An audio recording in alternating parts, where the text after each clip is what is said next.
Mishcon Academy digital sessions.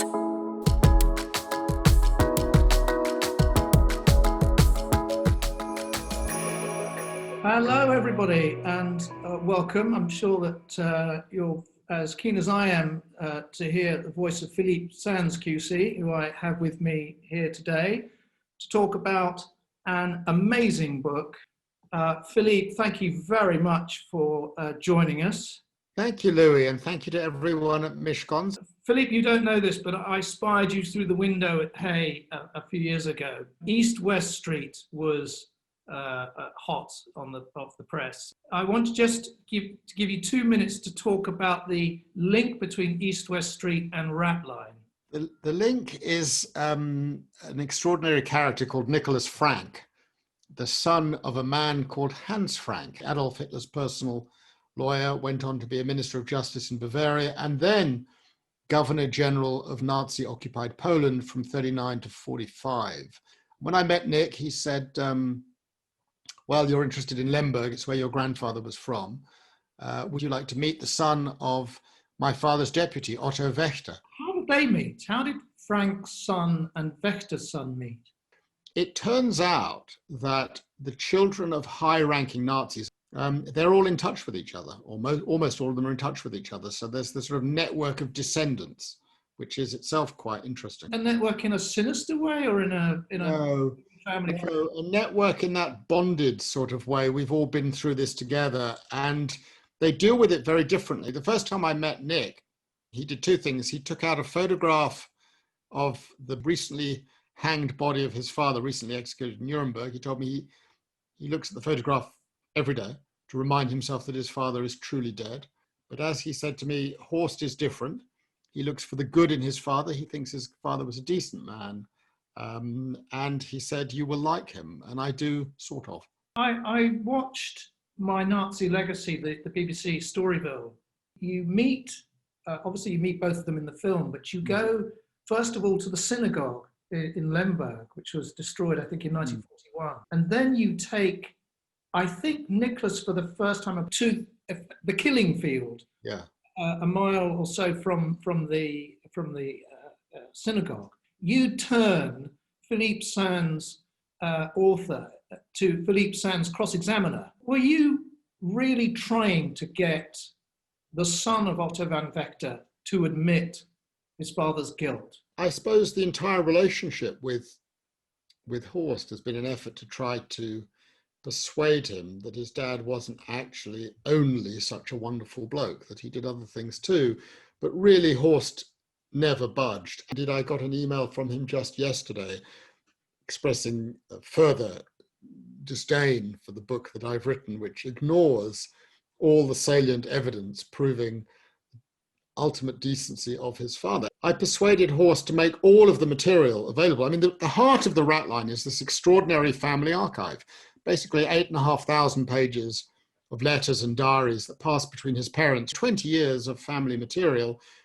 And one day he gave it to me. So I respond to Horst's emails by saying, look, Horst, the material's available, you've done the decent thing, and people can read it and form their own view as to who they're with. And Frank's reaction was so symbolic of Germany's reaction, Germany's psyche towards what happened in the Second World War versus the Austrian Wächter's reaction and Austria's almost weird denial of responsibility for anything. It is true, I think, that Germany has engaged in a better, well, let's just say more far-reaching and complex way with that terrible past than Austria has. And that, I think, is not an original thought by me. I think a lot of people have recognized that.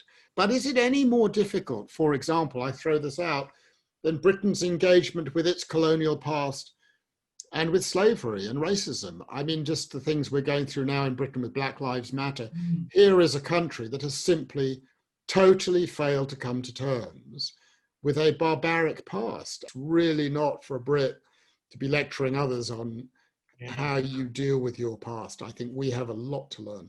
Reading the Ratline and my interest in what happened has taken me to IKEA, the connection being that one of the victims of the Holocaust was a family, but they managed to get their smuggle their son, effectively get their son to convert to Christianity, go to Sweden. But I know that the Ratline has taken you in a slightly different direction because of what happened to Wächter after the war. I met Horst in 2011, 2012. We knew each other for 4 years. And in that entire period, I was focused on what his father did in 38, 39, basically contributing to oversight of the murder of 500,000 people. He's indicted for mass murder very early on, and he escapes. On the 8th of May, 1945, he disappears off the face of the earth and reappears 4 years later in a hospital run by the Vatican in Rome. And one of the things that I discovered was that he had spent 3 years in flight, living above 2,000 meters in the Austrian mountains. But he was with a young Waffen-SS soldier. And at a certain point in December 2016, I said to Horst, tell me what Buko Ratman, the young man, was like. Why did he do what he did? What was his motivation? And Horst smiled and looked at me and said, well, Philippe, you can ask me all these questions and more, and I will answer them. I have the answers. Or we could telephone Buko. And so we called Buko then and there, aged 94 and a half, went to meet Buko, and it was an astonishing get-together. There we are. On the left is dear Horst. In the middle is Buko Ratman, former SS officer, who made it a condition. I asked no question about what happened before 1945, because he still woke up every day worried that he was going to be indicted for his own acts, killing Italians and Yugoslavs. It's quite interesting. You see there, this is his bookshelf. You see here a tiny little image, and it is a little photograph of the Führer. There he is. The beauty of a conversation with Buko was that I got the full account of what it was like to be on the run. He leaves the mountains in September 48. He crosses the Dolomites, and he arrives in Rome on the 29th of April, 1949, where he is met by a person he refers to in his diary as Excellency, who welcomed him with open arms once he realized who he was, and began the process of getting him over to Argentina, except that on the way, died in extremely mysterious circumstances on the 13th of July, 1949, in a hospital room. And you can see here the room that he died in, 15th century. So Wächter, and I won't give too much away here, but Wächter arrives in Rome. He is hunted by the Brits, the Americans, the Poles, the Jews, the Soviets. Everyone is looking for him. He is wanted for mass murder, and all of his mates have either committed suicide or they have been caught, tried, convicted, and sentenced to death without exception. And that, he knows, will be his fate if he's caught. But as I discovered, accidentally without looking for it, things are not quite what they seem. And the dear old Americans and Brits were no longer, it seems, hunting Nazis. And with the help of a fantastic historian in Florida, Professor Norman Goder, we uncovered the CIA and CIC files, which proved conclusively in black and white that the religious gentleman that Otto Wächter had met on the 29th of April was a employee of the Americans. So they were in cahoots. Wow. Nazis, the Italian fascists, the Americans, the British, and the Vatican, all united against the new enemy. I'm curious as to the title, Ratline, obviously, the Reich migratory route. Yeah. Love, lies, and justice. Love being the love between Wächter and Charlotta. A big love, and between Horst and his mother. What was the justice? Wächter was indicted, but he was never caught. So the justice aspect of the book is the hunt for Wächter, his final days, and whether some form of rough justice was in effect meted out in the end.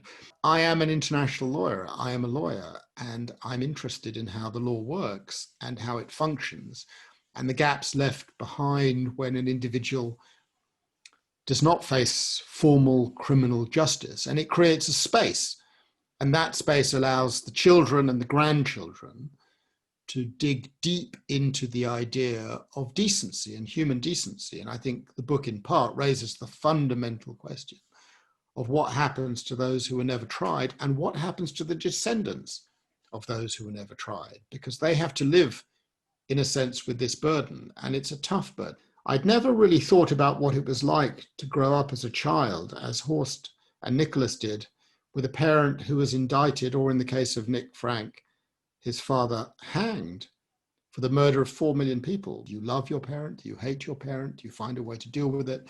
And then having to come to know the grandchildren, I've seen how it is a burden for them also. I don't want to give anything away now, but the most dramatic moment in the book comes right at the very end. And the last words in the book have caused Otto to disinherit his daughter. The legacy of issues of justice and injustice and family responsibilities is a long one. It's a very long and painful one. In your book, I had to stop the book at one point and go straight onto YouTube, because you describe something I'd not known. Another character called Priebke is accosted by this fantastic American journalist on the street. And 50 years after his acts of mass murder, his justice finally catches up with him, and an interview causes him to be extradited and sentenced to life imprisonment in Italy. East, West Street and the Ratline are books written by an international lawyer, in the sense that things that I picked up in the courtroom, the International Court, the International Tribunal for the Law of the Sea, the attention to details, the vital place that individual stories play in narratives about international disputes, is immensely central. What a pleasure it is to hear somebody with respect for international law, Philippe. I'm afraid, we must avoid getting into party politics or anything, but what a sad day. The one member of the permanent members of the Security Council that could plausibly claim to have a real commitment to the idea of the rule of law, in short order, ignores a decision of the International Court of Justice in one of my cases, without dissent ruled that the Chagos Archipelago belongs to Mauritius, not the United Kingdom, and made it very clear, as the General Assembly has now decided, that all the Chagossians who were forcibly removed back between 68 and 73 are entitled to return to their homes. The failure, incidentally, to allow them to return, I think, arguably falls within Article 7 of the Statute of the International Criminal Court, continuing deportation and unlawful forcible removal, crime against humanity. And then, of course, in relation to the Internal Market Bill, a government that proposes legislation which on its face violates a treaty signed, ratified by the United Kingdom just a few months ago, sends the most terrible signal. Most terrible signal. The United States and the United Kingdom are the countries that led the world in giving us the idea of human rights, of giving us the idea of a rules-based international order, and they both stand on the brink. The combination of Donald Trump and Boris Johnson, I think, has led to an extraordinary about turn. Who would have imagined on the 20th of November 1945, if you had been in courtroom 600, looking at who the prosecutors were, Robert Jackson, Hartley Shawcross, David Maxwell Fyfe, looking at that courtroom and who was in the dock, that it would be Germany 75 years later that is the bastion of liberal democracy and the idea of rule of law in international relations. How the great are fallen. It's a very distressing time. All from Mishcons. I know my beloved son. It's a pleasure. Thank you. At Mishcons, who may be on. Warm greetings to you. And I look forward to continuing the conversation. Take care. Thanks a lot. Good luck in your trial. Thank you. Bye. Bye. The Mishcon Academy Digital Sessions. To access advice for businesses that is regularly updated, please visit mishcon.com.